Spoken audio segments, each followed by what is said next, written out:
we are inching closer and closer to Wild Card Weekend, Super Wild Card Weekend, with the first game ever being placed on Monday Night Football of Wild Card Weekend. We're going to get you guys caught up on NFL news and notes, as well as power rankings that we update you guys on every single Wednesday, as well as simulating some of those wild card games. If the favorites were to win each of those games, what happens?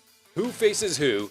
And we're also going to be interacting with you guys in the live chat. Hello, everyone. Welcome to a brand new episode of Time2Football. My name is Hassan Khan, the host of this channel that we like to call Time2Football. Glad you guys are able to join us on this marvelous Wednesday morning. A lot of NFL news that we need to recap. Zach Gill, congratulations on being first in the live chat.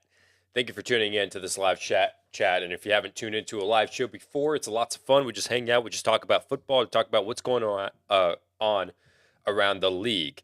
We've also got Daniel. Good morning from Montreal. You know, there's actually someone else that tunes in into this show every single day that is from Montreal. So I appreciate you guys joining us. And if you guys are listening to this live on, or not live, but post live stream on iTunes, on the iTunes app. We've been getting a lot of follows on there. Be sure to subscribe to our YouTube channel as well. We come out with much more content throughout the week on our YouTube channel.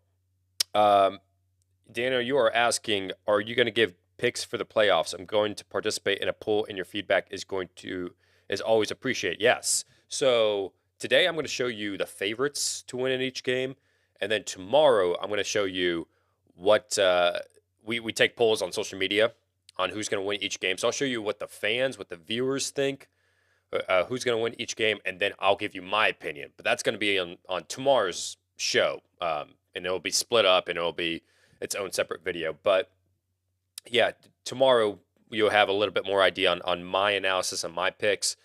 Today I'm going to show you who the favorites are to win in each game. But good luck to you. Good luck to you. Hopefully that works out and you can tune in. Subscribe to his channel. Stay tuned for that video that's going to come out tomorrow afternoon.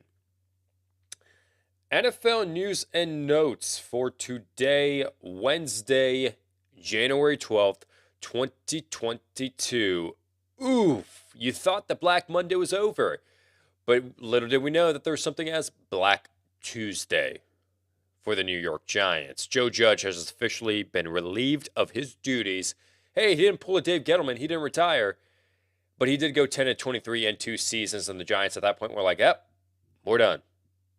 Going for 10-23, going for it on 39 on the quarterback sneak on your own 4-yard line when you could have done a much better job going for a quarterback draw, running with Saquon Barkley.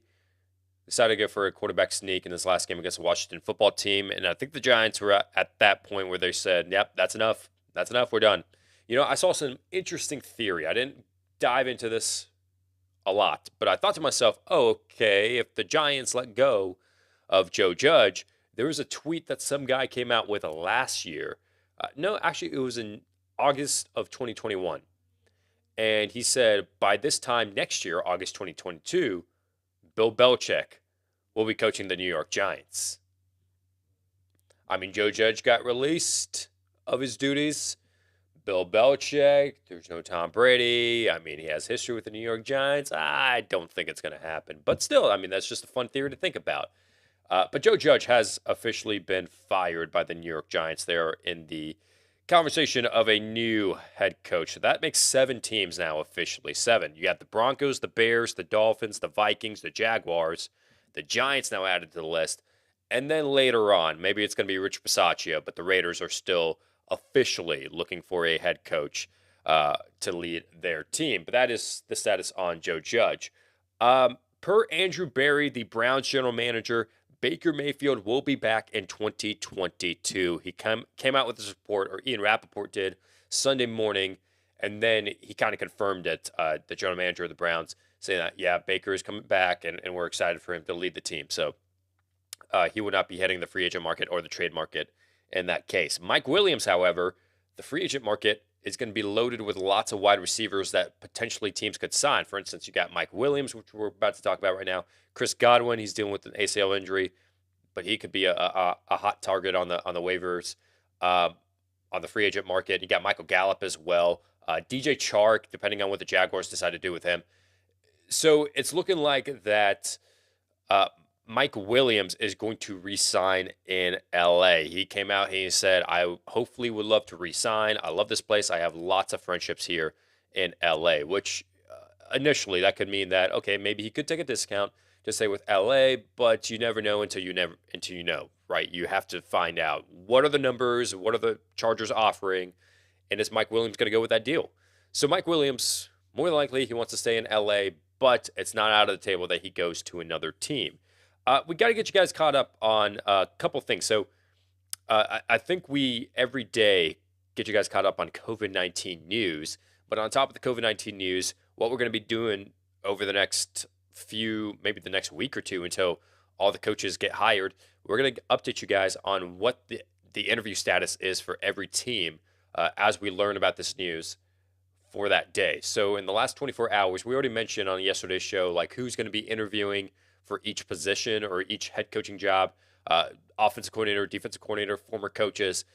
We updated you guys on that list yesterday. So if you want to go back and get caught up on that, you can go back to yesterday's episode, get caught up on that live show. Today, we're just going to mention in the last 24 hours, what are the new names that are coming out that could be interviewed for specific teams. So let's start with the Denver Broncos. The only name that has popped up in the last 24 hours, new name that has popped up, is Brian Callahan of the Cincinnati Bengals, the offensive coordinator. Great season, great offensive coordinator. The Broncos are interested in him. For the Chicago Bears, you got Matt Eberflus, the Colts defensive coordinator, who's been on the head coaching market for the last couple of seasons. You've got Dan Quinn. His name has been floating around with every single NFL team, it seems like.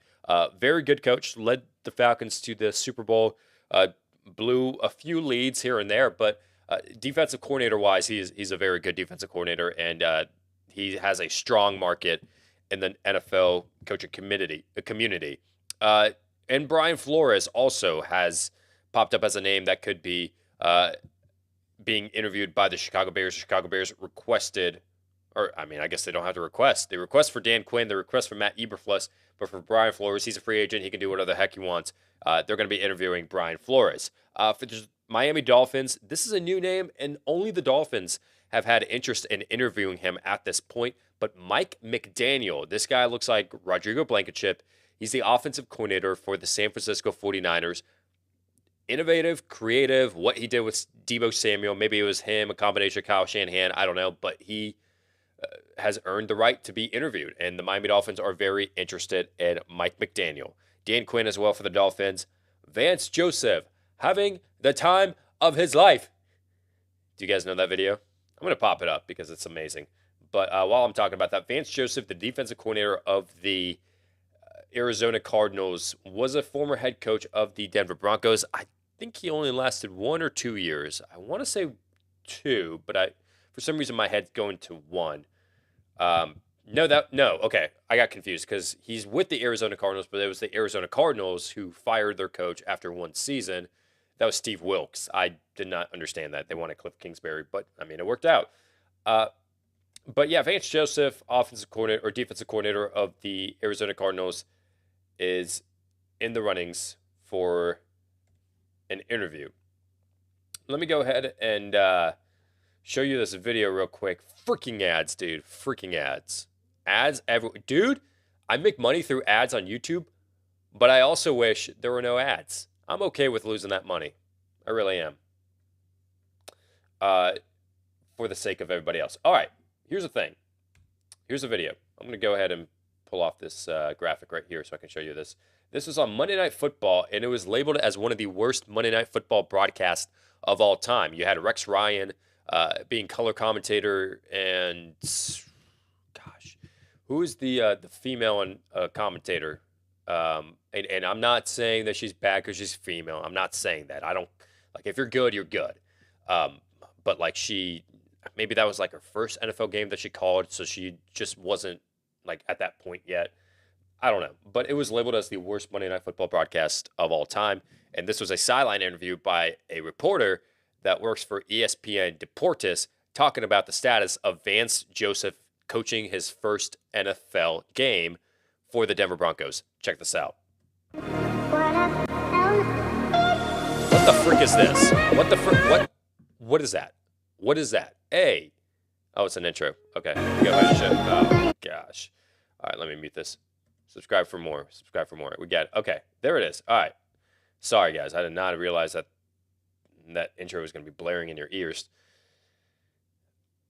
All right. Here we go. Let's show you this interview. It's a pleasure to be with you guys here on the field from up close, just watching Coach Vance Joseph from here. You watch him now on the screen. This diversity in his background is helping him a lot tonight. Quarterback at Colorado, defensive back in the NFL, and here he is having the time of his life. It's been a couple of hours now trying to digest what just happened to he gives a response to it. 29-year-old Mexican guy. Very young, very young. It's 9/11. I'm in Denver, Colorado. And this is the NFL. What is going on here? A Monday night football game between the Broncos and the Chargers. This is a long response. Stage possible. I was studying my elementary school September 11, 2001 in Calexico. Is this about to get sad? He's talking about 9/11. All right, maybe he's just giving a response and I don't know, his thoughts on why he said that, which I guess you could look it up later on your own time. I'm not going to spend another minute talking about that. But yeah, that was, he kind of stumbled up on his words a bit, which it happens, like on the show. If you tune into this podcast, I stumble on my words all the freaking time. And guess what? I don't care. I make no effort to try to fix it because I'm just talking to you guys. I'm just talking to you guys like I would regularly talk to any normal person. And he was in that opportunity. We've all been there. I've been there before. Like, I've been on the sideline of a football game before, and I've messed up. I messed up on my words and everything. But you just got to keep going, man. You just got to keep going. And then he probably got a little bit, like he was doing really good, talking about the history of Vance Joseph. Like, former quarterbacks. Was he an actual quarterback? Quarterback's coach in Colorado or whatever, his accomplishments. Like, he was doing great. And then he just dropped the having the time of your life comment. But yes. All in all, I'm saying Vance Joseph, that's the only thing that I think of whenever I hear the name Vance Joseph at this point moving forward. Having the time of his life. Anyways, moving forward with the NFL news and notes for today's show. Kellen Moore, also a name to be talked about with the Miami Dolphins. For the Jacksonville Jaguars, nothing really new has popped up. Bill O'Brien is officially interviewing with the Jaguars now that it's known that Alabama and Georgia have played in the national championship and the college football season is over. Now Bill O'Brien's focusing on future endeavors. Maybe that's with Alabama or maybe that's with the Jacksonville Jaguars. But that is your head coaching updates. Now, as far as COVID-19 news, thankfully, all the COVID-19 news is going down and down and down. Activated off of the COVID-19 list, you've got Shaq Barrett being activated off that list. And then placed on that COVID-19 list is Jalen Mills, defensive back for the New England Patriots. His status for this Sunday, or this Saturday night, as a matter of fact, is unclear. If he's unvaccinated, there's a long shot. It's a long shot before he can play. If he is vaccinated, then he has a chance to play, but he has to come out with some negative tests before Saturday night. Trey Sermon has been activated off of injured reserve. Not that Trey Sermon has really made an impact for the San Francisco 49ers, but he's a rookie. You guys know about him. Trey Sermon has been activated off of injured reserve dealing with an ankle injury. He'll be available to be playing this Sunday against the Dallas Cowboys on Nickelodeon, by the way. And Richard Sherman has been placed on season-ending injured reserve due to an injured Achilles. And that is your NFL news and notes for today. All right, let's get you guys caught up on power rankings. We're going to do that in just a bit, but you guys are commenting your questions real quick. Let me go ahead and acknowledge these. Will you be doing props this week for Prize Picks? Dude, I absolutely love love, love, love that you guys have joined Prize Picks. To answer your question, yes, I will. On Friday. On Friday, I will be doing it on this show, and then it'll be split up as its own separate video coming out later on that channel. I love it because you guys tuned in, have subscribed, have discovered this channel through fantasy football. Fantasy football is over, but you can still kind of play fantasy football in the sense of, hey, you can actually win some money. Maybe not playing a fantasy football in the sense of, oh, I got to choose a quarterback, 2 running backs, 2 receivers, but like, do I think Darren Waller is going to get over 10 fantasy points or under 10 fantasy points? And you get to make those predictions, and I'm very excited to show you that for Wild Card Weekend. But yeah, I'll be doing Prize Picks. I think we signed a contract with them all the way throughout, like up to the Super Bowl. So even before the Super Bowl, I'll be giving Prize Picks predictions. So yeah, every playoff game, I'll be making Prize Picks predictions. Do they do it for the Pro Bowl? I don't think they do it for the Pro Bowl, but yeah, every week moving forward except the Pro Bowl week. Happy New Year, Hassan. Hope you and the family is doing well. I see your channel is growing, brother. Keep up the great work. Big Dog Pound, no, thank you. Thank you. You're one of the reasons why this channel is growing. You're subscribed, you tune in, you drop that like, hopefully. Helps out a lot. Yeah, I appreciate you guys joining in on the live chat. Yeah, NFL power rankings now that we update you guys every single Wednesday on. And it's changed to the point where now we only have to really focus on the top 16 moving forward. Like if a team loses, a team wins, it kind of updates the top 16, but the bottom 16, it's kind of locked in place at this point. Like we already know like who the bottom 12, 14 teams are in the NFL. And we're just waiting for the wild card weekend so we can get a better understanding of which team is better than others. So let me go ahead and read off 25 through 32. Stop talk about it. 17 through 24. Stop talk about it. We're going to go 8 at a time. So officially, 17 through 32, we've locked in place. We're going to show you how that's changed and how that's affected after the regular season. So let's go ahead and show you these power rankings. Starting off with 25 through 32. At 25, the Chicago Bears. 26, Denver Broncos. 27, Carolina Panthers. 28, Detroit Lions. 29, the New York Jets. 30, the Houston Texans. And 31, the Jacksonville Jaguars. And then 32, the New York Giants. Oh, my gosh. Okay, so let's unpack this. The regular season has ended. We've got a good idea of like who beat who, which team is actually better. So because the Jaguars beat the Colts and they beat the Bills earlier this season as well, like they're not deserving of being the worst team in the NFL, right? You could say that they could be better than 31, but the Houston Texans beat the Jacksonville Jaguars twice, and the Jets beat the Houston Texans, so the Jets are better than the Texans. So even though the Jets lost to the Bills last Sunday, we got to put them over the Texans because they beat them earlier this season. And then the Lions, like they beat the Green Bay Packers. They've been competitive all season long. Props to them. It just did not work out for them this year. They weren't able to close out games, but they've been competitive. They did much better than a lot of people thought. Not in the record books, but just in general. In the Bears, Broncos, and Panthers, I mean, the Panthers just really dropped it, man. They really dropped it, and we have them locked in at 27. And the Bears are a top 25 team.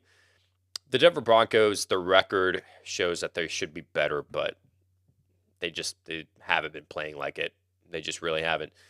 Let's read 17 through 24. This window is already locked as well. So 17, the Miami Dolphins. 18, the Baltimore Ravens. 19, the New Orleans Saints. 20, the Cleveland Browns. 21, Minnesota Vikings. 22, Washington Football Team. 23, the Seattle Seahawks. And 24, the Atlanta Falcons. So I think not really much to talk about except that the Seahawks, I wanted to put them over the Falcons because, I mean, offensively, they've been looking better. Like, once Russell Wilson got into the groove of things, like the last 3-4 weeks, especially with Rashad Penny, they've been looking better. But, I mean, I'm going to put them down at number 23 because Washington beat them. So I had to rank them ahead of Seattle. Minnesota, man, it's kind of disappointing because I want to rank them higher. I really do. But even though they're talented enough to be ranked higher, they just weren't able to close out games. They just weren't able to do that. Maybe that's Mike Zimmer's fault. I don't know. But the Cleveland Browns beat the Vikings earlier this season, so I had to rank them ahead of them. And then the Saints, again, like they almost made the playoffs, so props to them.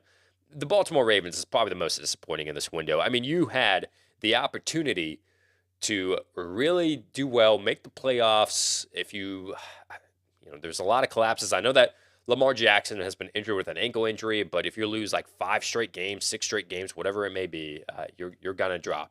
You're gonna drop. And they went from being a top 8 team at one point in the beginning of the season to being at number 18, and then the Dolphins rounded out at number 17.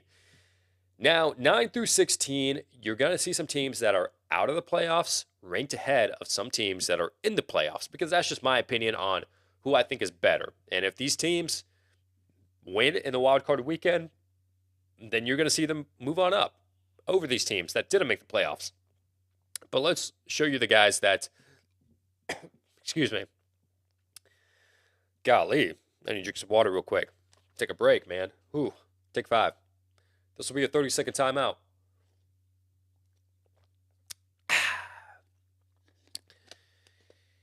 Whew. Not all water tastes the same, by the way. What's your favorite water? Question of the day. What's your favorite water? Go ahead and comment down below what your favorite water is. Now for power rankings. Let's read 9 through 16. We've got the Patriots at 9, the Bengals at 10, 11 the 49ers, 12 the Raiders, 13 Chargers, Colts 14, 15 Steelers, and 16 the Eagles. Okay, so the only changes really here are the Patriots fall out of the top 8 because we moved the Bills up inside of the top 8. The Patriots fall out after their loss to the Miami Dolphins. They're still a top 10 team, as well as the Cincinnati Bengals. The Raiders move on up a couple spots after the victory over the LA Chargers, clinching that playoff spot on a 4-game winning streak. They pretty much replaced the Indianapolis Colts, who drop a couple spots because of their loss to the Jacksonville Jaguars. They did it to themselves. They really did. They had the opportunity to lock in an AFC wildcard spot, and they couldn't do that. And the Steelers make it in, and the Eagles make it in. So even though the Colts and the Chargers did not make it in, they are ranked higher. And that's just because of the time being, because of the schedule, how it all worked out, like which teams they beat, how good they've been looking all season.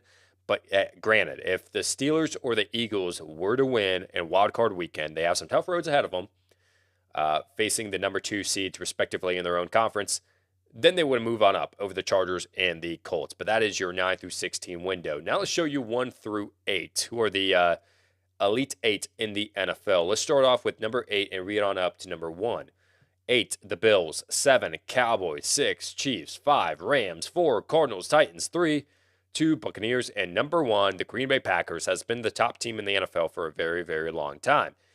So the Tennessee Titans move on up a couple of spots because they lock in the top seed in the AFC, but this is also because of the collapse of the Arizona Cardinals and the LA Rams that kind of helps the Titans move on up. The Cardinals and the Rams still a top 5 team, but the Titans had to move on up into sides of the top 3. So the Packers, Buccaneers, and the Titans are our top 3 teams in the NFL. I know the Cardinals beat the Titans earlier this season in week 1, but that was week 1. Like, teams are still getting adjusted.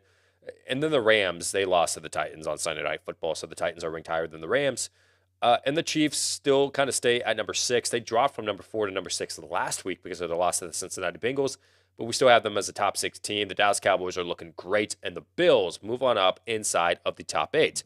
But that is our power rankings for today. If you have any sort of questions, if you have any sort of disagreements, agreements, let us know in the comments down below. I would love to hear your thoughts and your opinions on the power rankings prior to Wild Card Weekend this Sunday and Saturday and even Monday.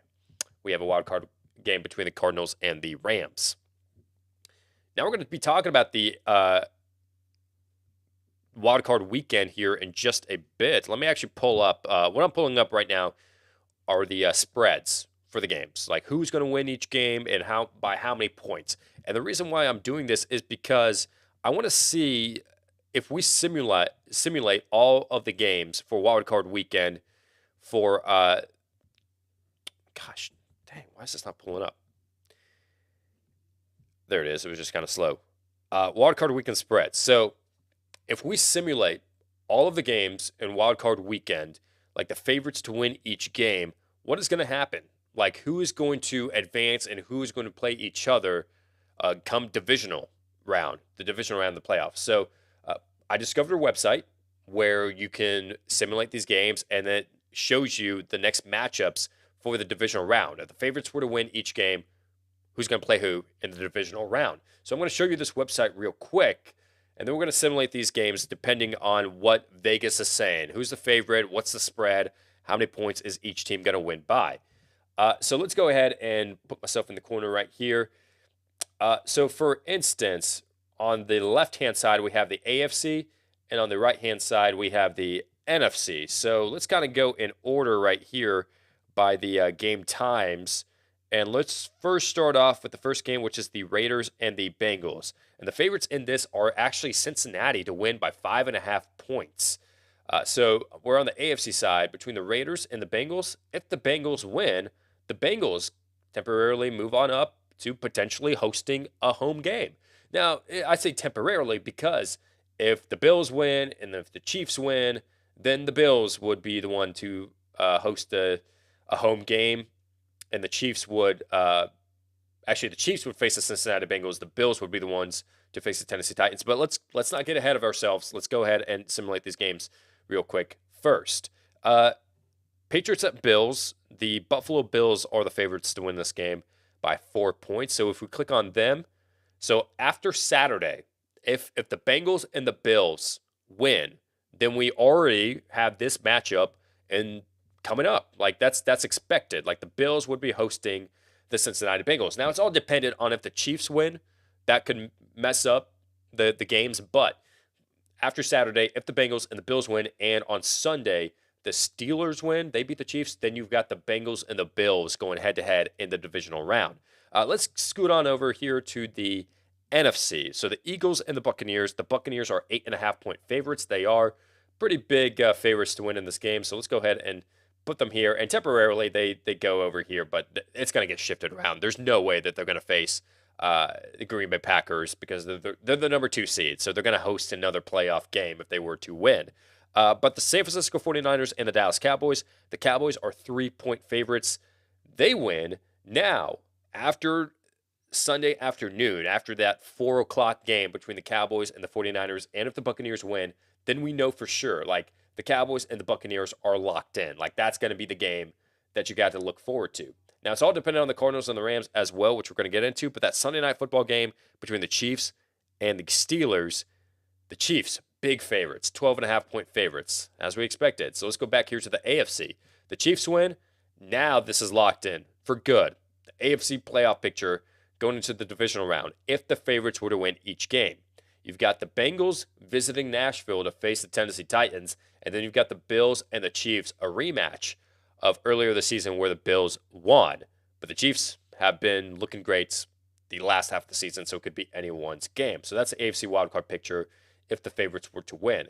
Going over to the NFC, you still got one more game. That is the Monday Night Football game between the Cardinals and the Rams. And in this game, the favorites are the LA Rams. They split the series 1-1. Could be anyone's game, but the Rams are the favorites. So let's pick them. Now you've got the Rams going on over to the Green Bay Packers to face them. And then the Cowboys and the Buccaneers, that one is locked in. Even if the Cardinals were to win that game, it's whoever wins this game by Monday night, if all the favorites were to win in the NFC, that is, would be facing the Green Bay Packers because they would be the lowest seed. But that is the NFC and the AFC wildcard picture. I'm curious to see, just because we could play around with it, what happens if all of the non-favorites were to win this game. So let's go ahead and refresh, take everyone out, and start over.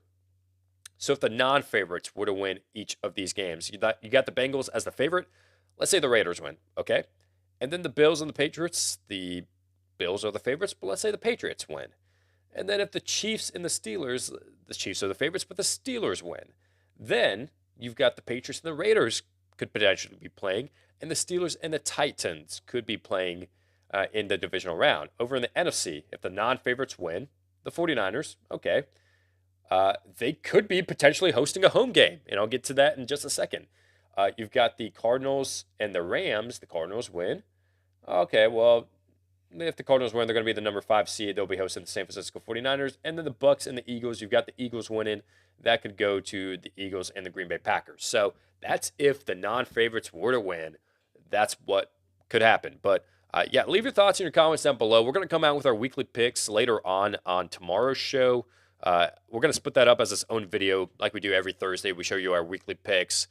What are the fans thinking? What are the viewers thinking? We take polls on social media, but then also we give you our opinion on which team's going to win, by how many points, show you the spread, et cetera, et cetera. So leave your thoughts in your comments down below in the live chat. I'd love to hear what you guys on your predictions for the wild card weekend. All right. Now, let's interact with the live chat. What are you guys saying in this chat as you guys are tuning in? Absolutely nothing. I have acknowledged all the comments. So, I could be signing off here in just a bit if no comments come on in the next minute or so. We've got some news right here. The Buccaneers designated Levante David, Leonard Fournette, and Giovanni Bernard to return from injured reserve. This opens up a 21-day window for all three players to be activated just in time for wild card weekend, meaning that Leonard Fournette, hey, Ronald Jones did your job. Thank you. You're injured. Rest up. Keyshawn Vaughn, thank you for your service. Le'Veon Bell, thank you for your service. But we've got Leonard Fournette now returning. So it'd be interesting to see if Le'Veon Bell is going to be sticking around on the Tampa Bay Buccaneers roster or if he's going to get released, gets demoted back to the practice squad. I don't know. It'll be interesting to see what happens with him. All right. We have no more comments in the live chat, so I guess at this point we can just go ahead and sign off on this episode of Time to Football. But I appreciate you guys joining us for this wonderful, wonderful episode. Hey, dude, it's probably one of the shortest episodes I've had in a very long time. Very long time. But I'm excited that you guys are able to join us, and make sure you guys leave your comments and your thoughts and your opinions down below in the comments. I'd love to interact with you guys as well. Stay tuned for tomorrow's show. We're going to be talking about weekly picks and everything else related to the NFL going into Wild Card Weekend. With all that said, having the time of your life.